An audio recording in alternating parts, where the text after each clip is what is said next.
out that the witness must answer fully and satisfactorily. And beyond that, Chair, I don't know how an education background can become a security hazard. And also in the body of the affidavit itself, there are a lot of events that the witness is telling us which are pre-1990. Honorable Kosana is talking about the 1978 thing, 76. He details on his life in 1986, 1987, 1989.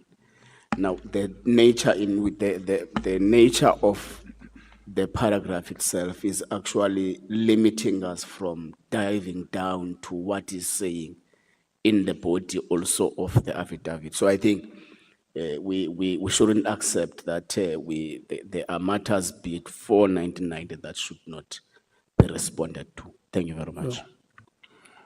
Yeah, I think, honorable members, it goes without a debate. The witness has deposed a statement with us.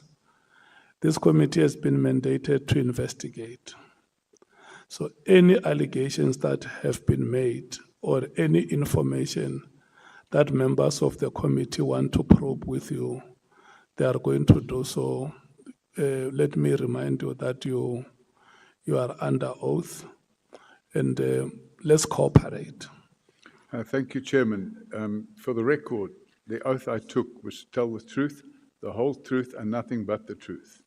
I did not take an oath to answer every single question if it's going to violate my personal information and my family security.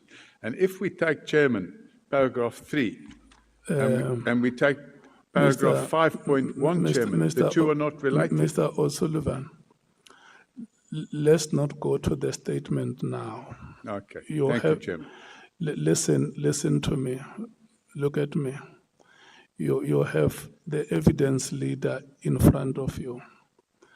The evidence leader is going to lead you paragraph by paragraph. Okay, thank you, Chairman. And then the oath that you have taken here says that fully and satisfactorily, you are going to ask questions that have lawfully been put to you. Thank you, Chairman. So if we on your statement, you have deposed a paragraph that speaks about an event that happened prior 1990s on your statement. The honorable members have a right to ask you about it. If there could have been any witness who came here and made a statement or an allegation about an event that happened before 1990, and you were involved or you are alleged to have been involved, you will have to respond to that. These members, if by chance they have any matter prior to 1990 they want to probe with you, please respond to those questions. Thank you, Chairman.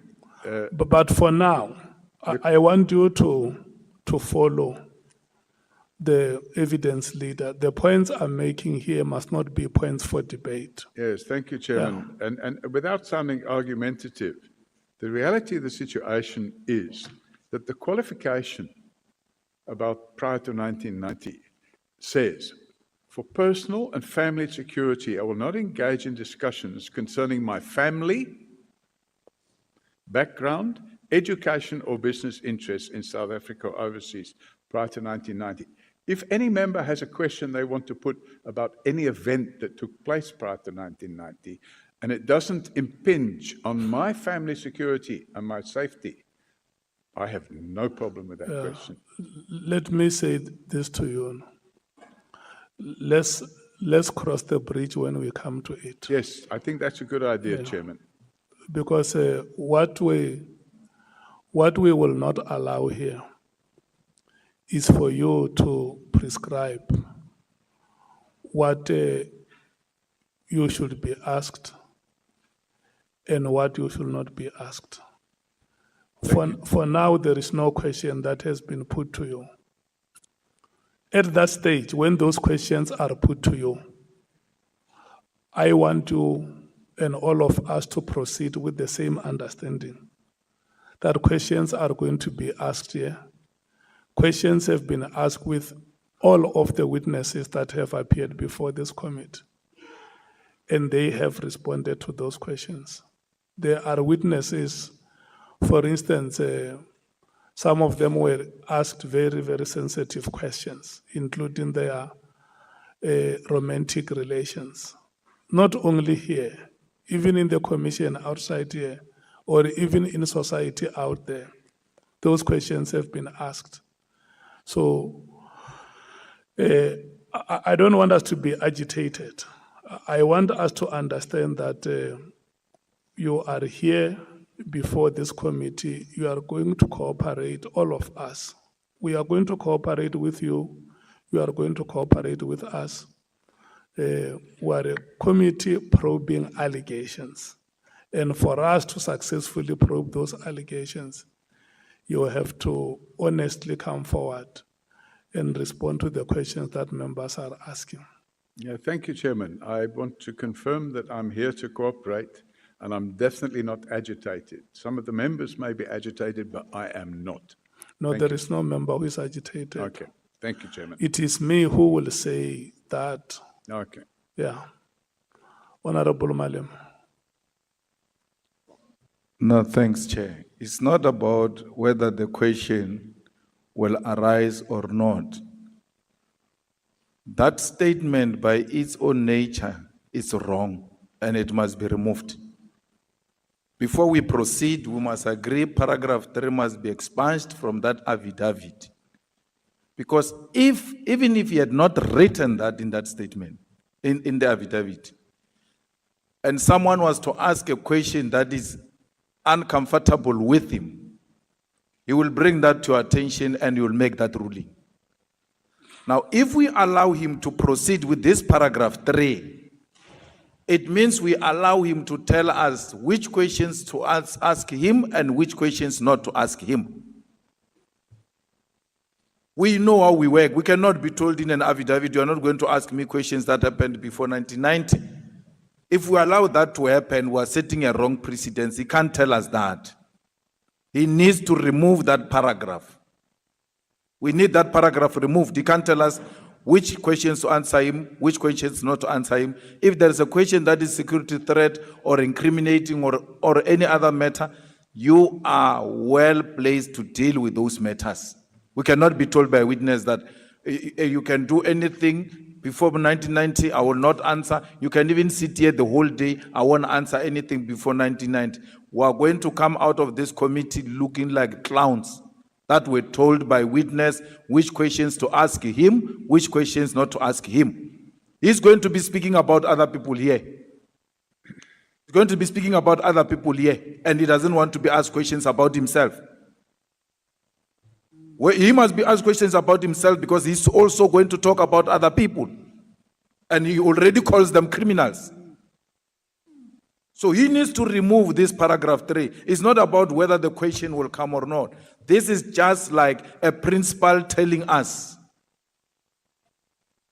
that we must not go beyond 1990 on this textbook. It can't be corrected. It has got everything else to, it smells like supremacy. And we can't sit here with our clear conscience and allow it to proceed like that. We need to be advised from evidence leaders' point of view. I may not know the law. In a situation like this, what do we do?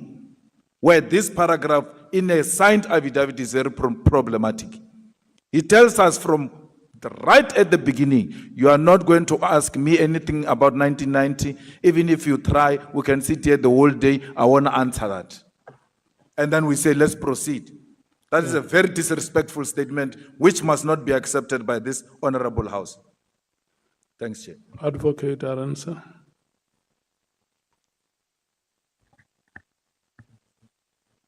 Honorable Chair, honorable members, in relation to no witness that has appeared before this honorable committee, including Mr. O'Sullivan, are we bound by what a witness says in his or her affidavit that they placed before the committee. In fact, I've already asked several questions which do not appear on the statement, and where Honorable Matthys had said, where's the reference to it in the statement? So we are not bound by the four corners. As evidence leaders, we consult with a witness, all the witnesses thus far. Some of them insist that they want certain things said in an affidavit or removed from an affidavit. We exchange drafts with them, and we settle the affidavit not on the basis that this is a document that's been agreed. Otherwise, you don't need us. You can just place the affidavit before the Honourable Committee, and the witness can read it and they can ask him questions. We place it before the committee to facilitate the leading of evidence, but in many instances, in some instances where I've been criticized, we go out of the affidavit because we tell the witnesses in consultation, including Mr. O'Sullivan, that we will put to you contrary versions of other witnesses or other information or other evidence that we have gathered, and we will ask you about that. And again, it's not for them to agree that that's the case or not. That is the nature of them giving evidence. The purpose of putting a written affidavit before the Honourable Committee is to facilitate the interaction with the witness. What is important is the oral evidence given before the committee. I'm glad Honourable Madema raised the issue of what is contained in paragraph 3, because I was going to ask Mr. O'Sullivan, if it's, one can understand, and hopefully we all understand, that issues of safety and security, especially regarding your family and your personal security, all of us would be concerned about that. But there seems to me no reason why we cannot ask Mr. O'Sullivan about his life, his career, his qualifications preceding 1990. Especially in the context of a question I've already asked him, which is not in his affidavit, is there's an allegation that you are funded by foreign agents. Are you a foreign agent? That's what people are curious about. And because of his role in crime fighting, crime prevention for some 36 years, he's become a prominent figure in South Africa. And it's entirely relevant that people want to know, where do you actually come from? And what have you done before you came to South Africa? Okay. So, with your leave, I want to ask him that, and if he doesn't want to answer me, then I'm sure honourable members will ask him when their turn comes to ask him questions. I want you to proceed with the leading of oral evidence, and we proceed by the decision that that paragraph does not belong here. We don't accept it.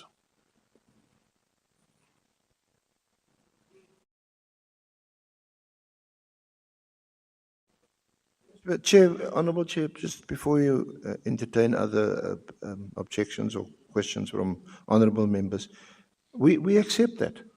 And no witness can tell this honourable committee or the evidence leaders that certain questions are off limits.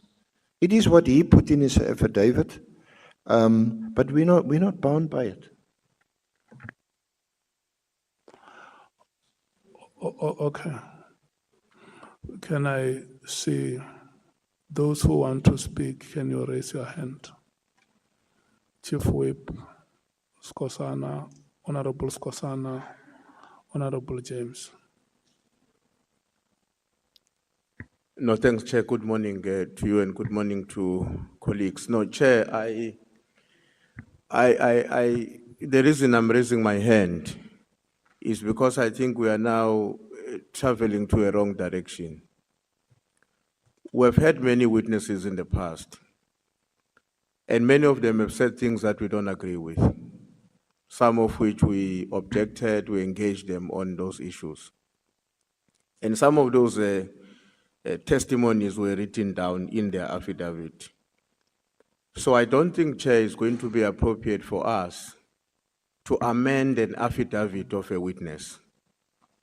I think we shouldn't amend the affidavit. While I agree with the sentiment that no witness should be permitted to tell us what we can and cannot ask him or her, but I equally do not think that we'll be acting rationally if we want to take a decision as a committee that before we proceed now, we are amending the following paragraphs of your affidavit. So my own view, Chair, is that the ruling you made, and I think the additions that were made by the senior counsel are adequate to confirm that we're going to delve into this affidavit and beyond it as we see it fit, and the witness will be required to answer and respond to all questions. But I really would like to suggest that we should not make a call that there are certain paragraphs of his affidavit that we want to agree as a committee we don't recognize or that they don't exist. They exist, but we disagree with them, and we will engage him in the way in which we see it fit as a committee. That's what I want to propose, Chair, because I'm worried that if we take the line that says, let's expunge the paragraph. When we have expunged the paragraph, you are effectively saying that we must adjourn and allow him to relook at his affidavit so that he decide what is it that he's going to sign and bring back to us. So my views, I don't think we should take that route, Chair. I think it's sufficient to take a position that, as he has also himself agreed, he will answer all the questions. And in circumstances where we identify that he is refusing to answer certain questions, he can't say, I am not doing so because you have agreed with my affidavit. We don't have to agree with anybody's affidavit here. All we are required to do is to receive a sign-off affidavit. We engage people on their affidavits and beyond. So that's what I wanted to say, Chair. Thanks. Honorable Skhosana. Thank you, Chair. Chair, I think we have to know about Mr. Paul O'Sullivan, Robert O'Sullivan, biography. Who's this man who's sitting before us here? Who's this man who's sitting before? We don't know anything. This thing doesn't say anything here. There's no biography. We don't know him. He just said that he's got 3 passports, South Africa, Ireland, and UK. That's not enough, Chair. Who is he? The affidavit is before us here, but it's incomplete from the word go. I mean, paragraph 1, other male, a fraud investigator, and this and that. There's nothing here, Chair. There's nothing here, Chair. We must know who's he. Educational background's got nothing to do with criminality or his origin. As he said, he said he was born somewhere and, he regards himself. This is not enough, Chair. We can't suck here. Every witness who sat here, we know exactly from the beginning, the introduction is clear. As you sit there, Chair, you don't know as well. As you sit there, you don't know who's the man sitting before us. Besides that, is Paul Robert O'Sullivan.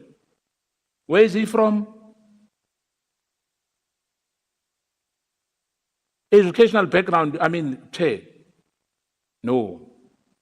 Chair, he must tell us who is he. Thank you, Chair. Honorable James. Chair, with all the other witnesses that have appeared before us, a precedence was set. We had a CV on record. Where is Mr. Paul O'Sullivan's CV? I want to echo the sentiments of MK. Ons weet nie wie is die man wat voor ons sit nie. We've jumped into his career and everything without a CV. Where is his CV? And he cannot come here and tell us that we must dance according to his tune. He basically said to this committee earlier on, I am here and I'm here to only speak my truth. He made it clear to us, we cannot allow that and we won't accept it. Thank you.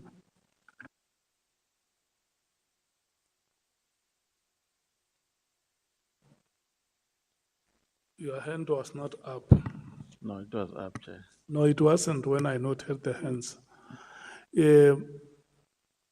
Chief Whip, I hear the point that you are saying on the affidavit. And that paragraph, to my understanding, is that it is not a testimony. It's a condition for this commit. So if we allow such a condition in a statement and saying, look, we can't amend the statement. You know, a condition is something very difficult for us to continue with a statement that has a condition in it. And if we say we disagree with this condition, I would be persuaded to agree with you where an